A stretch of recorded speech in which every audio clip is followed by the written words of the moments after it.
let's do squats. So we're gonna start with body weight squats. Some people call them air squats. So we're gonna have our feet a little bit wider than shoulder width apart. And we're gonna sit down just like we're sitting in a chair. And when we do this, we wanna make sure that our knees are not too far over our toes, that we're not leaning too far ahead, and that all of our weight does stay centered. So stick your bum out, stay centered like you're squatting down in a chair, and stand. Now when we stand, we wanna squeeze our cheeks together like there's a quarter between them. I know it's not cute to squeeze like that, but it's effective for the muscles. So I'll show you from the side. Feet apart, and bum out. Be mindful of the knees, and when you stand, squeeze those cheeks together. We also wanna make sure that our shoulders stay back and that we're in alignment and straight. Down and squeeze. I'll show you from the back. And squeeze. And I'll show you from the side. Squeeze. And this is a really good squat to start with if you're not used to lifting heavy. It's also a great warm-up squat if you are gonna lift heavier. And another thing to keep in mind is when we go down, we wanna make sure that our knees don't buckle out to the side. We want everything to stay straight. And this is body weight squat. Now, if you have dumbbells at home, this is a great way to incorporate dumbbells. You can start with one dumbbell, or really any weight that you have at home. If you want to add a little bit of resistance to your squat, this is a great way. So I'm going to do it with one dumbbell. This is basically how you hold it.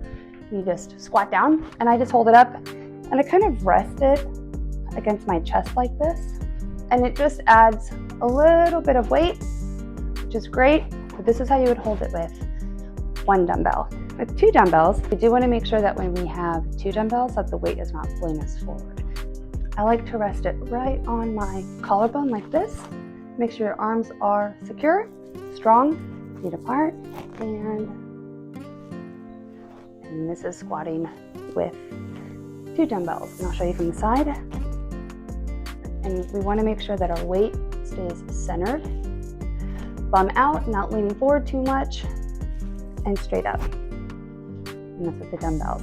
Another way to squat is with a kettlebell. So this is how I like to hold a kettlebell. I like to hold it upside down and right against my chest like this, similar with the dumbbells. So this is how you're gonna squat down with kettlebell. I'll show you from the side. Another great way to add some variation to your squats, especially if you don't have access to weights at home or at a gym, is the squat jump. I like doing this when I'm out of town and don't have access to a gym. Sometimes I do them at home as well just to kind of mix things up, but it's essentially the same thing as a squat, obviously, squat down. But when you jump, you want to have an explosive jump, push off the ball of your foot and jump straight up. And when we land, we want to land first on our toes, soft landing, and back into a squat. Now, the important thing when we're jumping is that when we land, our legs don't go out. We want to make sure that everything stays centered. I personally try to do these jumps not too fast. I want to stay at a good pace that I can make sure that my form is still good. Because if we start having bad form, that's where injuries can happen. So we go down and push, push, push. And we want to make sure too when we land that we're landing with our feet in a good spot, hip shoulder width apart, and up, up. And I'll show you from the back.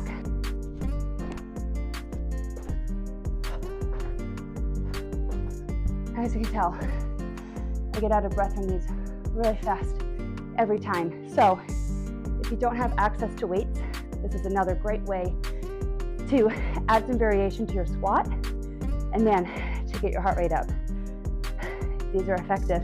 Another thing I like to do if I am doing like a superset, which is movement, movement, movement, with no breaks in between, is the squat to overhead press. So we're gonna squat down, and then on our way up, we're going into overhead press. So arms down, making sure that our arms are in line with the floor. And on our way down, we bring it back down to our collarbone. Up, down, and front. Up, and I'll show you from the side. Down, front, up, down, front, side up, down, and side. Push up, down, front, side, and up. And this is another way to add some variation to your squat. I especially like to do squat to overhead press if I'm doing a full body day because it incorporates your entire body in the movement. Another squat variation is the Sumo Squat. So I especially like doing this when I was pregnant and my belly was hanging down between my legs because this was way more comfortable. So we're going to put our legs quite a bit more further apart. And for a Sumo Squat, we want to make sure that our back is straight and that we're really not leaning forward too much. And we just go down like this. We don't go down all the way, but our back does not move. It stays straight, and we really, really feel this here and a little bit here. So make sure that you're feeling it in your legs and not your back when you're doing it. And I'll show you from the side as well. And straight up. And these are Sumo Squats. Now, barbell squats, my personal fave. When we are lifting heavier, specifically with squatting or deadlift, you want to make sure you take your shoes off unless they're specifically lifting shoes, because when we're squatting, most tennis shoes have different kinds of arch supports, and we really don't want that when we are squatting and deadlifting heavy. So I take my shoes off, and I would rather be flat foot with my socks or bare feet. The next thing is you want to make sure the rack is a little bit below your shoulder. This is because when you go under the bar, when you stand up, you want to automatically lift it off of the rack, and then you can just take a step back. You don't want to have to be finagling and going up on your tippy toes. Another thing, you want to make sure that the weight is pulled all the way at the end. You want to make sure our clamp is on so that it doesn't move at all. So when we're getting ready to go, we pull the bar all the way to the end of the rack. Make sure that we are centered, and where we're going to put the bar is right below this bone right here, and it just kind of sits right on this muscle right here. It's kind of hard to see it, but you'll feel it right here. That's why some people like having some kind of padding on the bar that's a little bit softer. I personally don't mind bar, but usually at gyms they have that option if you want it. So we're going to line our feet up so that our body is straight. Put our thumbs on either line here that's on the barbell. Make sure that our feet are firm on the ground. And when we do barbell squats, we want to make sure that everything in our body is tight. So when we're squatting, our core is engaged, our back is engaged, our legs are engaged. We want to make sure that we feel the squat in our legs and not our back. That's how we get injured. We don't want to lean forward. It's heavy. It's really important to keep everything centered. Really push off of your legs. Feel it in your glutes. Squeeze, squeeze, squeeze. Feel it in your core. When your core is tight, it helps lift everything up because we do not want to be lifting with our back. So that's a really, really important thing to keep in mind. I'm going to look straight ahead, grab my bar, and I'm just going to stand up.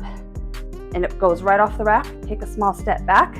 Spread your feet apart, and everything is engaged. And down, and squeeze that tush, and squat.